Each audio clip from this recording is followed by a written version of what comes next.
actually going to give you a little bit of overview of just sort of my background at the start, but we've already kind of covered that. And I really just want to say that it is my pleasure to be here today and be happy to answer your questions. I know that this is a very unique year for everybody. It certainly is for us here at Rice as well. And so I want to talk to you all a little bit about my role as dean and sort of overseeing the broad student experience at Rice. And I will talk about that in terms of the generalities, but obviously COVID, it has putting some asterisks next to things in terms of how we usually go about things. So I'll talk a little bit about that today as well. And I know that we're going to have time at the end for questions. Okay, whoops. Let's see. Ah, there we go. Okay. So one of the things that I think a lot about in my role as Dean of Undergraduates, and I spend a lot of time focused on the undergraduate experience, is how to have this be as transformative of an experience as possible. I have a picture here from our lovely campus, the beautiful azaleas, and certainly just the process of being on this campus is something I think everyone generally enjoys. But if we really think about what do we mean about the word transformative, on the one hand, I think about it in a very sort of brass tacks way of just trying to get students to their degree. Everyone comes in with goals and aspirations and what they hope to accomplish here in their roughly 4 years that they spend with us. And I think everyone would agree that you know, getting the Rice degree is a very meaningful event. Not only because the achievement that that represents and the doors that that can open for students when they leave, but also the process of the experience when you're here. So the involved mentorship with faculty and staff, the peers that you meet, the organizations that they fall into, and honestly, just the way it helps students figure out who they are, their place in the world, and how they see themselves moving forward. I know when I look back on my college experience, that was something that was very impactful for me, and I want the same thing for all of my students as they come through Rice. So we're helping prepare them for what comes next, but we're also helping them in the moment in so many different ways. And so I think we do a good job with all of that, but the whole way through, we have to keep a very focused lens on what our students need and how we can try to help provide the most excellent experience possible. Now, how we've really designed this is thinking about this as both a collective and an individualized pathway.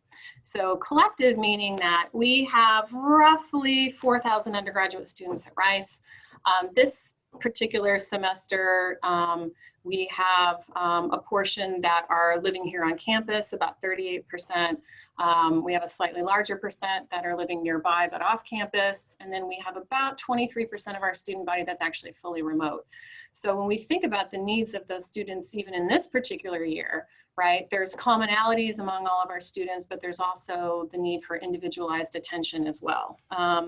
So when we think about the collective, we've built up a wide range of supportive resources that are available to all students, regardless of that particular status in terms of whether they're here on campus or they're studying in a more remote format. But we also have to think a little bit about the ways in which every student has their own story. Every student comes with their own sense of what they're hoping to get out of this experience and their own sets of strengths and different challenges that they might face. And so we've learned over time that one of the best things that we can do is try to work very closely to help smooth the path that they're going to have as they move through their 4 years with us.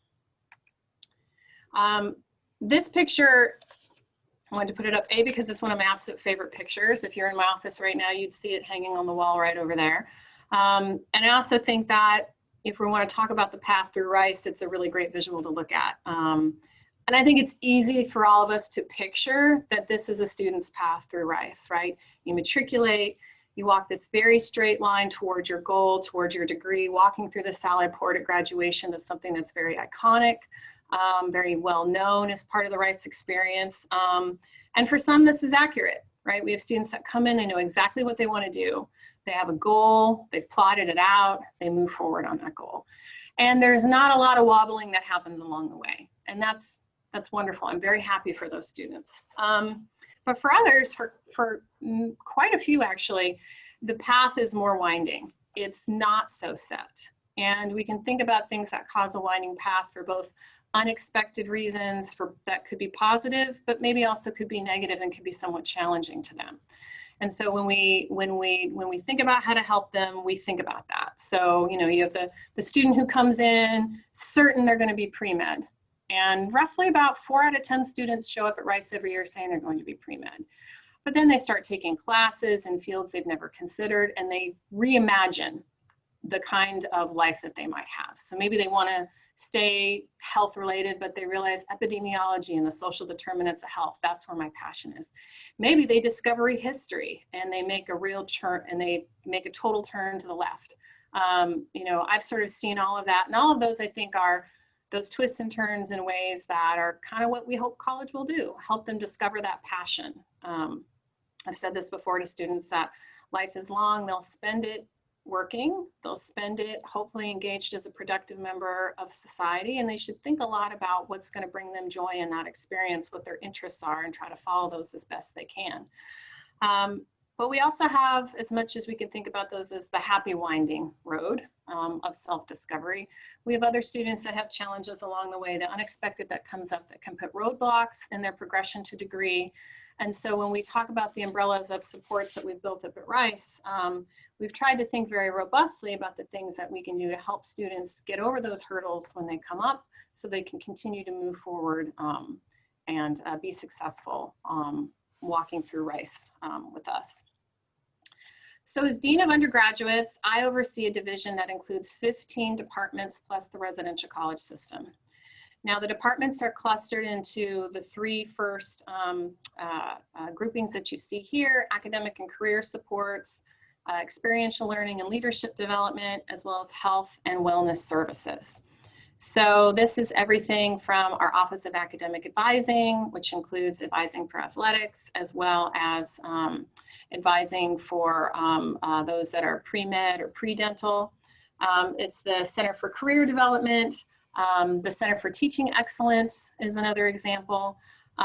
Experiential learning, I'm going to talk some here about that as well. The Center for Civic Leadership is a really good example, but we could think about study abroad or student media, the mob, right? The kind of iconic, the Marching Owl Band is part of ours. It's also the Rice Thresher, the Campanile. We have a very robust set of health and wellness services through the Rice Counseling Center, through wellness, for example, and then the residential living experience. So in a typical year, we would house about 3 out of 4 students on campus. And so that roughly translates into students being able to live on campus 3 of their 4 years with us, although there are some that do live on all 4 years for a variety of different reasons. And that residential college experience is something that's very central and well known to being a student at Rice. And it's, I think, one of the things that people talk a lot about when they come through. So all of these supportive offices are here to help. And we start connecting with students before they even matriculate. So before you even arrive to campus, we've got programs that are designed for students before they even start their first year of study with us. A lot of focus on purposeful learning throughout their time, and then trying to help them launch out, whether that's into starting a job, going on to graduate school, for example, some type of service opportunity. You know, we see students take a lot of different paths. So when I think about the student path through Rice, I think about it more like a road like this. So as much as I showed you that iconic picture of our central quad, that really, it's a winding road. It starts early on for students. And then all throughout, we have supports that are meant to help them move forward in a way to have as successful of an experience as possible while they're with us. And I like the winding road, but I'm someone that when I started college, I didn't know what I wanted to do. So it was full of lots of surprises, and ultimately was a wonderful experience that I wouldn't change anything about. So let's talk a little bit about pre-matriculation programs. One of the ones that has become increasingly popular over time is the Urban Immersion program. And actually, I have a picture here from the program in 2018, one of the days that the students spent. So what this is, it's a week-long experience of intensive service learning. And so in a normal year, students would come for a week here at Rice. Actually, although they won't stay on the campus, we actually house them off campus. Upper class students who are, have already been through the program help design the programming for that week. Each day is a different topic that they invest time in learning about. So maybe on a Monday, they're learning about issues around gentrification in the city. On Tuesday, they're learning about urban flooding. On Wednesday, they're talking about services for refugees. I mean, there's a lot of different ways that we can think about what those focus topics are. They do a half day on Friday, and then they have a reflection as a group. And then their week is done, then they go back home for a couple of weeks, and then they come back and they start. This is a really great program, and it's one that's been expanding rather dramatically over the last few years. Last year when it was operating as normal, we had students come, we had 10% of the freshman class participate in this program. It's incredibly impactful when we survey students at the end, and when I actually go to those reflections and I listen to them talk. The overwhelming majority say it's going to change the type of classes that they take. Many say they're already thinking about different types of majors and how they see what it is that they can do while they are a Rice student. They report a lot more connection to the city of Houston. They report a greater sense of belonging on the Rice campus. They've already formed ties to people, right? So by the time you come in and you matriculate, you find out you're at Jones College, but hey, for my urban immersion, I've already got friends in these other programs. And that fits in what we know more generally, that these pre-matriculation programs, they're a good thing for a lot of different reasons, and certainly urban immersion is one that has been very successful and that we're very proud of.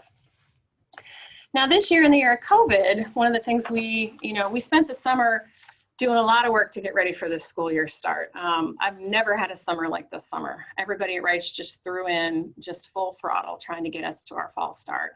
And one of the things we saw right away is, what are we going to do about urban immersion, right? Because we can't have this program operating the way that it normally would.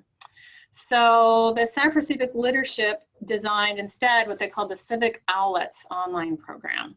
And so what this did is it sort of takes those same experiences about learning about different service learning opportunities, but in a completely virtual format. We had over 300 students participate in it. So it was about 30% of the incoming class. So it was a significant jump up from the year before. Like they wouldn't do normally, each day was focused on a different topic.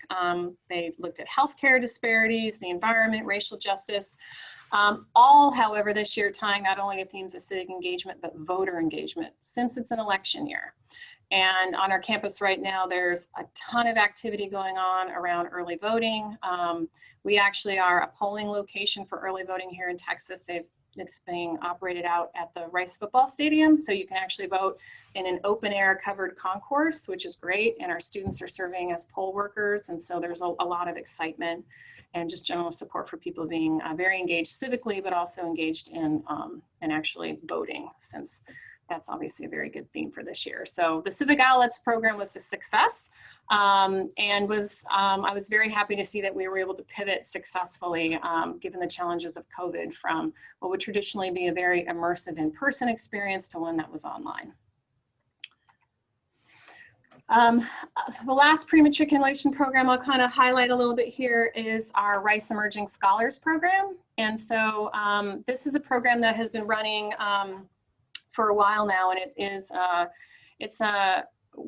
we have a lot of students that come to Rice wanting to major in a STEM field. Rice has its origins around science and engineering. And we've seen over time that some students come in and it's a really challenging program. They do very well, others struggle more. And so we designed a program, gosh, I think it's been 8 years ago now, for students who come from low-resourced high schools but let us know that they want to major in a STEM field. It's a 6-week summer bridge program where in a typical year the students would come, move to Rice in the summer with a cohort of other students that are coming from these lower resourced high school. They get sort of boot camp, academic boot camp into some of the most common courses they would take in the first year as a STEM major.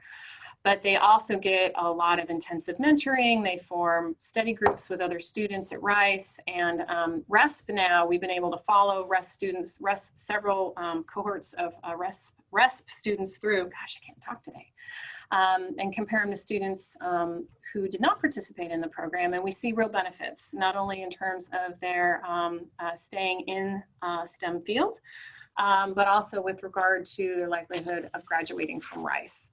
So it's a program that we feel very proud about, and one that we are going to continue and look forward to growing even more over time. This year, because of COVID, we weren't able to have them here on campus. We moved it to an online format. But again, we still had that 6 weeks of instruction and a lot of different activities that they engaged in with other RESP students, with our staff, and they've got dedicated staff that they work with as well. And so that was something that was very, overall, we hope is very successful, but it's obviously been a very different way of doing it this year than we would normally do. As an example of purposeful learning, I just wanted to call out a little bit our Center for Teaching Excellence.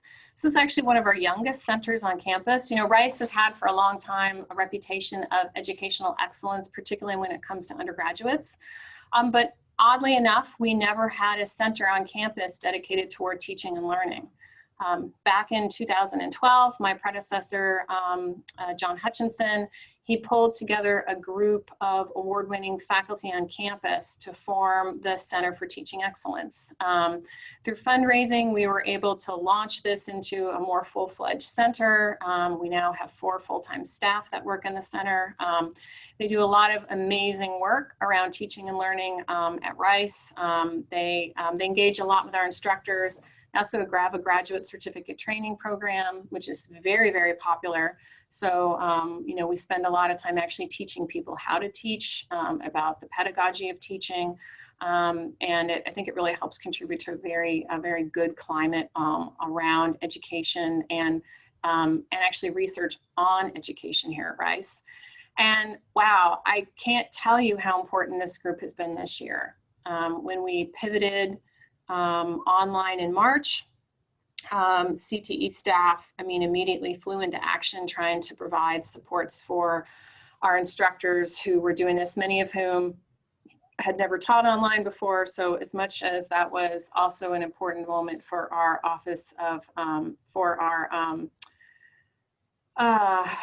Information Technology, the Center for Teaching Excellence was very involved. And over the summer, they offered an adaptive course design institute, which was a week-long intensive experience that instructors could sign up to take to really give them more information about the science around how to teach in a remote format. A lot of different tricks around how to use Zoom, you know, just everything about how to actually, you know, how do you teach synchronously? What about asynchronously? Thinking about what it was going to mean to have students who were both in the classroom with them, as well as students that they were going to be studying in a more format that would not be there. And I have to say that in the first week of classes, I went and I spoke in one of our Univ 110 classes, which is a course that is offered for first-year students and kind of helping them think a little bit about what they want to get out of the experience at Rice. And I go and I talk in these classes every year, and it was a course that was being offered dual delivery, and it was amazing to walk in. You know, there's microphones hanging from the ceiling. You know, there's a huge screen on the side where the students that are learning remotely are there. They're asking questions. I'm talking to the students that are in the room at the same time. I mean, it's a big deal to do this. And those of you that, you know, you have your students here at Rice now, or those of you who have children in elementary, high school, you know, you all see what this is as well. And, you know, I have a daughter at home right now who is learning remotely. And so I see her teacher, she's in kindergarten, you know, managing that with both in person and the online at the same time. So, you know, it's not a small thing to do, and it's something that takes a lot of deliberative effort to do well. So we are very fortunate to have the Center for Teaching Excellence here to help us with this. So I'm forever grateful and very proud of them. And, you know, the other thing I wanted to point out briefly a bit has to do with, we've really been building out around access and opportunity at Rice.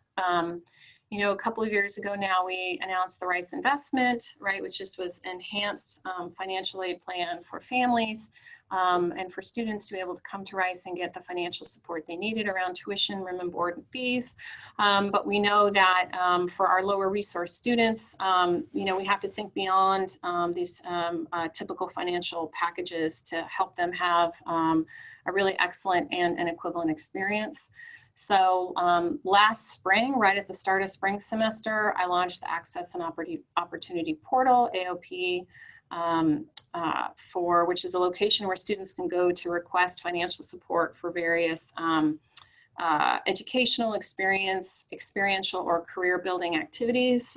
Examples of what students use the portal for, you know, application and interview costs for medical school. That is not a trivial thing, particularly if you're applying to a variety of schools, professional development funds, unpaid research and internships, laptop repair.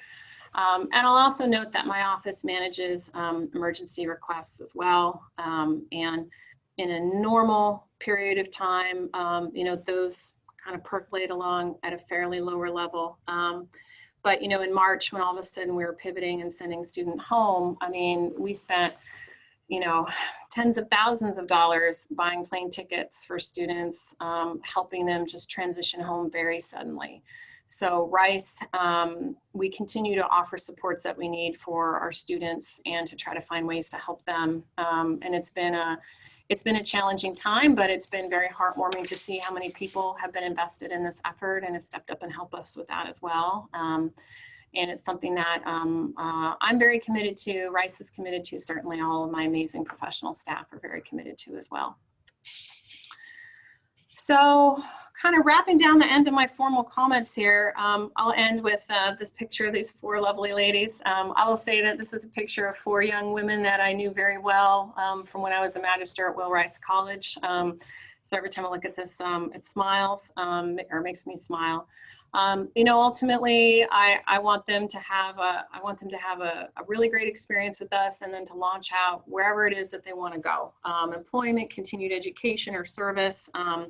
And knowing that along the way that we're here to help them succeed, and that they, you know, everyone gets the kind of smiling moment here. And we're already starting to talk about how to do commencement in spring in a very modified way, but we're going to figure it out. And I'll end by just saying, how can you help? You know, for those who are, you know, parents and alum, you know, stay engaged with Rice and your OWL. You know, one of the things that when I think about the challenges that students might face here, and when I meet with students, and I meet with students all the time, collectively, but also individually, and anytime I'm meeting with a student who is struggling in some way, one of the first questions I always ask is, do your parents know what's going on? Are they helping you? How are you all working together on this? And you know, experience has shown me that when, you know, families are plugged in and are really actively engaged with students, we tend to see more success in terms of helping them get over those hurdles when they come up. We can also think ways that you could also help mentoring or hiring a Rice student. That's something that, depending on what you do in the particular company that you work in, if you've got opportunities for our students, please let us know. I put down the contact information here for one of our staff in the Center for Career Development. She oversees the Handshake platform, and that is something that connects up our students with internships and externships and other opportunities. And so, you know, if you have anything like that that you think might remotely be beneficial to one of our students, please do reach out to the Center for Career Development, and the good, kind people there would be more than happy to talk to you about that. And then finally, if you are interested in making a gift to Rice, I put the information down here for Sarah Schaefer. And if there's a particular department that you're interested in, if you go to any of them through the Dean of Undergraduates websites, you can see links to giving on any of those pages as well. And so with that, I'll just end showing you my favorite picture at Rice of the Grove. I lived right next to the Grove for 7 years when I was at Will Rice, and I find this a very deeply calming picture. The oaks at Rice are some of the most beautiful part of the Rice campus. And so with that, I'm going to stop sharing my screen, and I know that we have some questions. Yes, thank you so much for that. We do have a couple of questions that have come in. I think you do a great job talking about how our students are impacted while on campus and some even before they get to campus. Has there been a most impactful moment for you during your time at Rice that you'll be willing to share with us? Ooh, a most impactful time at Rice. Wow. Wow, that's a really good question. I think I can think about that in both kind of big moments and more individual small moments. So, I have to say, obviously what's happened over the last 6 months has made a major impact on me. If anything, it's just illustrated to me what I've always known about Rice is that we come together and work together. And so I'm proudest of my team and seeing how, in big drama moments, we gather and we work as a team. And it's something I've always talked about. That's kind of really not super specific, but you kind of get what I'm talking about. A moment that had a real big impact on me, and it's definitely shaped a lot of how I've operated both as a magister and how I've operated as a dean, was my first semester being being magister at my college. We had a first year student that came to talk to me and my husband one night. He was very upset and he was letting us know that he was going to drop out of Rice. And we're like, no, wait. I was like, but why? You're doing great. I saw your midterm grades. Please don't go. And he looked at us and he said, I'm only here because of a high school counselor. And this is just too overwhelming for me. I'm going to go to ITT Tech. I want to do something just more simpler. I'm like, oh gosh, no, like this is don't please, I was reaching out to other people to talk to him and trying to stop that from happening. But, within a week he was gone. And that was a really intense moment for me of understanding the challenges and the importance of talking to students from the moment they get here about you are good enough to be here.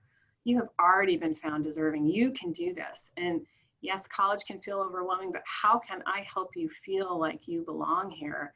And what can I do around that to make this something for you that you can kind of settle in and get through that transition? And I know it's something that a lot of our students experience, and I've seen it in so many different ways, and I'm a sociology professor as well. And I can think about a semester I spent with, I had 2 students that were coming to my office hours all the time. And one student was on the path, like he got a Fulbright, you know what I mean? He was like totally on this like massive, like superstar trajectory. And the other was just trying desperately not to flunk my research methods class. And he came to every single office hours I had every single week. And he sat there and he talked to me about it. And we got him through it and he passed the class, and when I look at the value added I gave to him was more than the value added I gave to my Fulbrighter, which isn't to say that I don't feel super proud of my Fulbrighter and think that, it was good for him to know me and I helped him, because I did. I mentored him too. I helped him too, but he needed me in a different way than the student that was just trying his darndest to pass my class. So when I talked in the beginning about that collective versus the individual, and we shouldn't make assumptions about what our students need, those types of experiences have left a big impact on me. I love that. I think regardless of what end of the spectrum you come into Rice on, there's probably a little bit of imposter syndrome in everybody that gets here, and classes are coming and you're learning how to make connections with things like that. So glad you were able to see that. Well, you have been a resident associate, you've been a magister, dean of undergraduates. What are you looking forward to accomplishing most in the future? When I think about my role right now, as dean of students, I'm trying to oversee the whole thing. If it has anything to do with undergraduate student life, it might not fall directly in my purview, but I'm the person who's tasked with kind of coordinating with those other supportive offices around it. So on the one hand, I just want everyone to graduate. I want everyone that matriculates to finish, right? And I want them to find their path when they're here. And I know that's a very, very big thing to say, but I'm here to help facilitate that. And I work so closely with student leadership in many different ways. with staff who are tasked with helping around the specifics of academics or leadership or health and wellness, with my magisters and my RAs in the residential colleges, talking to other offices from housing and dining to the registrar, to you name it. So I'm here to identify gaps and to build out programming where there isn't programming, to enhance those that do work. If things aren't working, to figure out how to redesign them and relaunch it. It's a big job. I'm never bored, but I work with great people, and I work with amazing students. That's awesome. You did just touch on graduation and four-year graduation a little bit. And so there was a question about the four-year graduation rate and how that affects our ranking. And so can you speak about what Rice is doing to increase that at all? Yeah. So if we think about our ranking in terms of like the U.S. News and World Report, which most of the time is what people look at, it's actually the 6-year graduation rate that they pay the most attention to, or that really factors in. But obviously the 4-year matters for the 6-year as well. We look at it a lot in terms of what is our rate? Is it being stable over time? Is it going up or going down? What's the different types of programming that we can put in place to try to help with that? One of the things that my office did just this last year was we purchased a brand new platform to help us better advise students in terms of a really robust advising program, because our academic advising at Rice is very multi-layered. We have the formal Office of Academic Advising, but we also have advising from faculty through divisional advisors and undergraduate major advising and minor advising. We also have professional advising, through, for example, pre-meds and the rest of it. We also have peer advising through a peer academic advisor. So, well, we didn't really have anything very sort of technologically savvy to help us with that. So we just launched a brand new platform, which actually is piloting with a few groups this semester, and we're going to go fully into all our different offices around this in the spring. But it was designed to help us do a better job of coordinating our advising efforts around different departments. The idea being is that if we can identify earlier if a student is struggling, that then we can help intervene more quickly and help them be more successful. We pay a lot of attention to reasons why, if students take a break and step out from Rice for a period of time, how come, what's going on with that, what can we do to help and prevent that from happening? So we put a lot of focused attention and effort on it. And on the one hand, at Rice, compared to many schools, we do great, but we can always do better. So it's something that we're pretty heavily invested in. Perfect. So when thinking of the student experience and knowing that it does look a little bit different, do you have any advice or words of wisdom to parents of first-year students who are studying remotely? Oh, I think the remote students are the ones that are our biggest, we're in an experience with them we've just never had before, right? And so I think for students that are studying remotely, I would let them know that it's going to be really important to communicate if they're having any kind of issues around connections with their professors or with different offices. And the thing about remote's actually a very big category, right? So remote could be, I live here in Houston, but I'm staying at home and I'm just not going to come to the campus, so I'm in the same time zone, right? Remote could also be, I'm in Australia, right?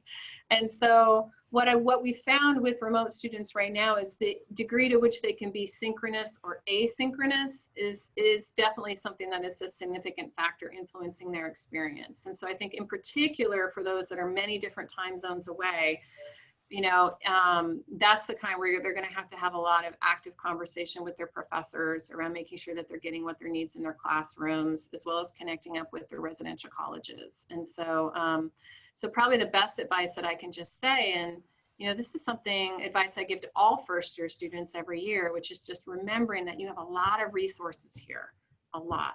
And sometimes, well, not sometimes, quite frequently, what I see, especially with new students, is hesitancy to tap those resources because I think students can feel like, oh, I don't need to do that, or I don't need assistance, or I'm just going to figure this out on my own. I'm like, well, you can, and maybe it'll go okay, but I wouldn't necessarily assume that. And so I remind them that your tuition dollars bought you an awful lot. Take advantage of it. Everybody does. It's normal and typical.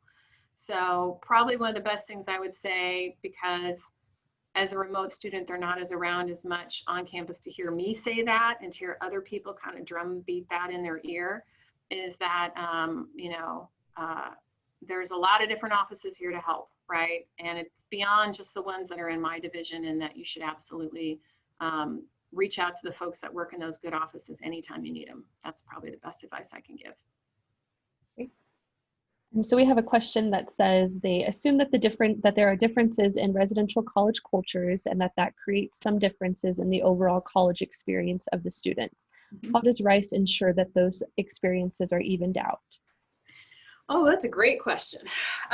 Yeah, so the residential colleges, right, we've got 11 of them, and I always say they're identical and totally different. Mm-hmm. So when I started, I was a faculty associate at Weiss for 2 years, and then I was at Jones for 4 years, and then I was a magister at Will Rice for 7. I'm probably comparing Jones and Will Rice kind of helped me see that the most. Orientation week is a funny time where students come in and they do this week-long intensive experience, and then boom, you're a Bakerite, right? Or boom, you're a Jonesian, and you sort of see the world through that. But they're the same, right? But yet those kind of cultural differences and what they're known for, right? So Baker has Baker Shake, right? This Shakespeare festival that they do every year, and they love it, and it's just something that they're known for, right? You've got Team Family Hansen, right? This really kind of family mentality that they hold on to really strongly. Jiba at Jones always wins, right? And they chant it all the time. Will Rice is obsessed with beer bike, right? And sweeping beer bike. They all sort of take on this identity. But that said, they're all given the same amount of resources from my department in terms of the budget that I provide to students every year for running all of their programming. Their leadership structures are very similar, even though they might have slightly different names and be organized a little bit differently. They all have magisters, resident associates, and college coordinators.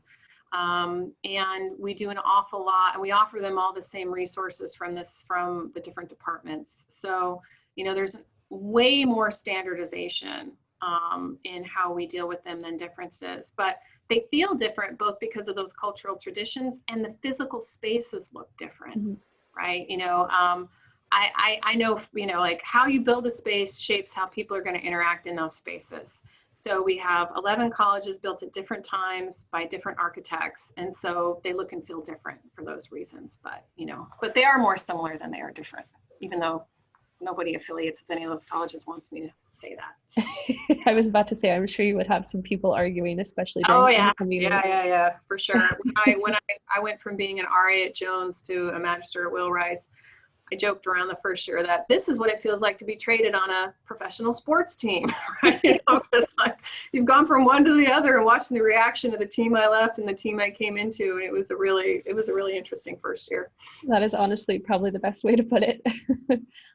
So I have driven through campus and been able to see the tent setup and the murals and seesaws, and heard a little bit about kind of different things that are happening this semester for students that are outside of their residential colleges. And so we have a question that says, given that students seem to be spending less amount of time in their college suites and meeting a very different group of people, is there anything that can be done to balance their experience out, such as creating a more expanding experience? And I think that we have done that in some ways, if you want to talk about some of those new initiatives.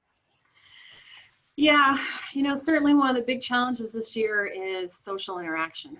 When we were planning over the summer and thinking, everything was happening very fast, and, for a lot of very good reasons, we were very focused on, oh my gosh, how are we going to handle this? How are we going to redesign this? We have to rebuild O week to have it be dual delivery. I mean, goodness, right? And the heart and soul of all of those activities was around interpersonal interaction, one way or another, from the classroom to the living experience to the social experience. So we've spent a lot of time talking about that.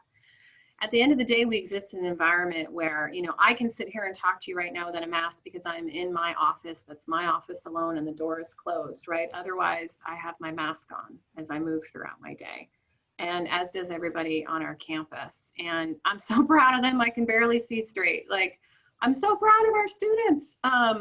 And for those of you who've gone to return to Rice and seen our COVID dashboard, you see we have a lot to be proud of. But it's, I don't make any assumptions that because we've done good so far that we're going to do good tomorrow. We have to stay very hyper-focused on this. And the thing I've talked about the most around that has to do with social interactions. So we predicted this summer that what would be hardest for everybody would be the physical distancing. And it's not natural to put 6 feet between you and another person when you're having a conversation with them, right? We have that sort of zone of how we want to interact with somebody. And the deliberative thought that has to go into the way in which you move through the world. And I'm sure all of you all are dealing with this too. Like, I just want to get in my car on a Sunday and drive some random place and go in some random restaurant and have a meal and not have to have this entire safety plan built up around it, right? Like, it is what it is. So when I talk to our students, I talk about this as a marathon and not a sprint. I think that I didn't know what it would look and feel like. I knew that I was so excited to have the students back because I missed them. But every day does feel a little bit more like a Sunday around here because we don't have the big group stuff all the time, right? I mean, how much of college is you turn around and there's 400 students over on the lawn over there doing something, or they're all crammed into the commons at the same time. We're very used to these very big events with a lot of people in small spaces. And so we're not doing any of that right now. So when we've talked to student leadership, for example, the question would be like, what can we do? What ideas do you have, right? And one of the things that happened once we started this semester was, hey, can we get more resources for outdoor AV and all the quads? I'm like, why, yes, you can, right? So, they all have the blow up screens now for watching movies. And like the other day I was watching Hanson and they were streaming it onto YouTube. They did an outdoor musical concert, right? And so they had a brass quintet and they had piano. It was lovely, right? And we've been outdoor debate watching parties and the rest of it. So, on the one hand, we've made it known, like, if you have ideas and things we can support, let us know and we'll help support you on that. On the others, it's been trying to talk about, well, what can we do around programming and help make it work? So McMurtry College a couple of days ago did their Mixed Scottish Night, right? Which is a tradition that they always do around celebrating McMurtry, right?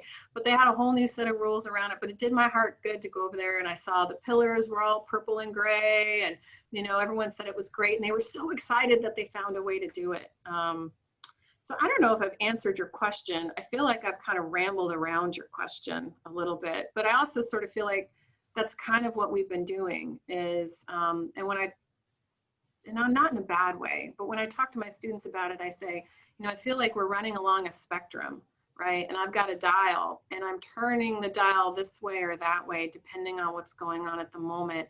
And we have eased up on some things. We've started to ease up a little bit on some of the restrictions. And each time we do it, we pause and we wait a little bit and see, how did that go, right? Can we ease up some more? But we also see what's going on around the country right now around COVID. We are very scope locked on that as well. And I think more or less, we're going to be in the same posture next semester as we are this semester. But we've got more kind of sight coming. So I'm trying to figure out, already starting to talk to students around, in some modified way, can we at least do the beer bike race and, and staged one college at a time? How can we figure out how to do that, right? And let's start talking about commencement and what can we do? And, and so we have, at least this time around, the value of more time to put in plans with contingencies and backups. And as always, with the rule associated that we will pivot and change as needed and necessary. Because the circumstances demand it. Very good point. So there have been, I know we're talking about the kind of social interactions and interpersonal pieces, but there have been a couple questions about grading and pass-fail classes. Are there any accommodations being made in terms of grading or allowing a pass-fail in a major, given the COVID-19 online learning experience? So for this semester, we've not introduced the large number of things that we did last spring. And we did that last spring because it was sudden and unexpected. Nobody was prepared for what was happening. Our students had to make a major shift in how they were living and had to go home with no warning. By and large, a small number stayed, but the overwhelming majority did. And our faculty at the same time had to pivot. And that was not a trivial thing to ask them to do. I mean, I was not teaching last semester, and I was like, ooh, I mean, I had a lot to do, don't get me wrong, last spring. But I teach a lot, and that's not a little thing to be able to do. So what we did around academic accommodations last spring was more intense, I think for good reason, because of just the shock about what was happening then. So we had more notice going into this, so we're not doing the same range of accommodations that we did then. We did push back the drop deadline for courses from the 7th to the 10th week of classes. We also have strongly encouraged all faculty to make all final exams open book and open note. We've also, and this was at the request of our students as well, on election day, there can't be any exams or work due on election day. And so, because again, we have a lot of get out the vote efforts, and so we're trying to be very supportive of that. At the moment, that's what we are going to do for this semester, and we are not planning on doing anything additional, but we remain in a lot of conversation with our student leadership, and in addition, Faculty Senate, as well as, it's called the Academic Restart Committee, but it was a group that was put together by the president. They formed very early in the summer, actually before then, around, given the specifics of what's happening around COVID, what does that mean for academics and the academic experience at Rice? So it's a body that's representative. It includes deans and faculty from across the university. So they really are the advisory body on this. We have time for a couple of more questions. You've done a great job talking about the resources that are available to students and how they can seek those out, especially in regards to mental health of our students. How are we making sure that they feel supported during this particular time? Yeah, so that's not, mental health is something that we take very seriously, even in a quote unquote normal year. So one of the things, we have bent over backwards to try to offer all the normal things we would typically do. That was really important for us. And that's not a small thing to say, right? Because it is a different environment, and thinking about the needs of our students that are both here and are remote. So one of the things that we do have is we have one of the members of our wellness department, her full-time job is to help students make connections to providers off campus, wherever they are. And so that is something that we've been doing to try to make sure that even if they're not here, that if they need someone to talk to, that we can help them find someone where they are that can help them do that. We do virtual visits with wellness and counseling as well. There are instances where students can go in and see someone in person, but a lot of them happen this way. Interestingly enough, it's been more successful than we thought it would be. Students seem to like this. We have fewer no-show appointments with the virtual visits, and because of that, we get more repeat appointments with this. So actually, that's been a positive from what we've seen, and I don't think that we necessarily thought about that, but there it is. We've continued, the Wellness and Counseling Center continues to be in a lot of close contact, in particular with the residential college core teams, the magisters, RAs, and college coordinators around providing supports for students in this very interesting time. They're also working right now, and it'll launch in spring semester, on a new wellness app for students. I believe it's called WellTrack. That is designed to sort of help them as well around issues involving wellness. So if there's particular goals that they have for their well-being, it's an app that's been designed to help support them with that. So really, it remains a strong focus, and the different offices that we have on that are focused on mental health have they've stayed as busy as ever trying to help our students, and wherever they might be. Great. So we have a question that I'm sure a lot of our alums are thinking of, or community members around Rice, and that is, how can community members engage with students, especially freshmen, as we're not allowed on campus and we are members of the public? And this specific person said they are an alumna missing their Jonesians. Oh. You know, each college has been trying to figure out if you're a college associate. And so I think that if you're not an associate, you can see about getting involved in the associates program. Although probably one of the most heartbreaking things that I did this summer was making the decision that we wouldn't be having associates invited for meals, which is a very common occurrence this semester. And I really hated to do that. And it was something I dragged my feet on for several weeks before finally making that decision, because it just, it felt really uncomfortable, and it's not something that I liked. But I've had reach outs from different magisters over the last few weeks talking about different ideas that their associates have had to try to stay involved. And so one of the associates at one of the colleges was organizing a trick-or-treating event in the quad, and they've distanced and masked and sort of the whole 9 yards. And, like, is it okay? I'm like, I think it's great, and we had another earlier on that did a cheese tasting and organized with Houston Dairy Maids to have delivered little individually wrapped little selection of cheeses, right? And so another made this amazing PowerPoint for new students on all the different things that you can do in and around Houston, that I was like, can I have that PowerPoint? Like, I was so impressed with them. I think everybody has a little bit of Zoom fatigue. This is not a normal way of, on the one hand, I feel like the future is here in video call, right? It's what they always promised. But, we also know that what our students miss the most right now is they miss the ease of the in-person interactions. Mm-hmm.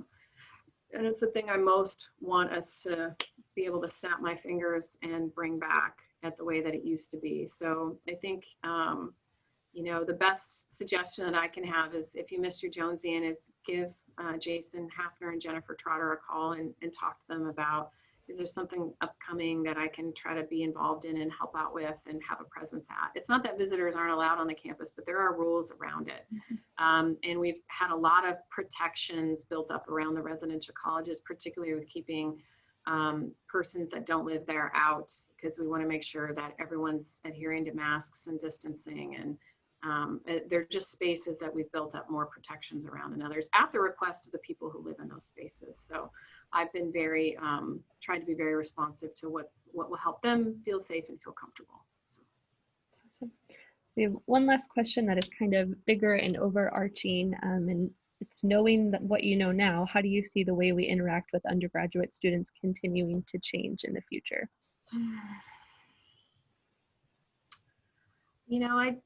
I think in the best sense, we will have things that there are silver linings to what we have gone through as a community over the last several months. What I talked about students liking virtual appointments with wellness, and it turns out it's a way to get no-show rates to drop, right? So do I see us maintaining or having more of a built-up sort of virtual presence? I think we will. But that said, I think everybody misses the residential in the way that we normally operate it. I think that people miss having classes in the way that we would normally do them. And so the question that you're asking is one that many of us have already started asking ourselves, right? What's going to stay? What will we not do anymore? And probably the best way I think about it is when I was talking to students and we were gearing up for O Week. And I just said, look, we have to rebuild this. We have a whole new set of rules, but let's think about new traditions, new fun stuff that we can invent and that maybe we'll love. And it'll be a different way that we do this. And we'll try it. And it's a year for experimentation, right? You have an idea and it works with our current guidelines. Awesome. Let's give it a shot, see if we like it. But we all just have to sort of embrace that. So I don't think we'll go back to 100% exactly the way it was before. But I think time's going to tell on exactly what those modifications will be. That sounds fair. Well, thank you so much for joining us, and thank you to everyone that was here today to hear from Dean Gorman. And we hope that you will take a look at the other All Together events that are happening this week and that you'll continue to join us and to celebrate the week. Thanks for coming.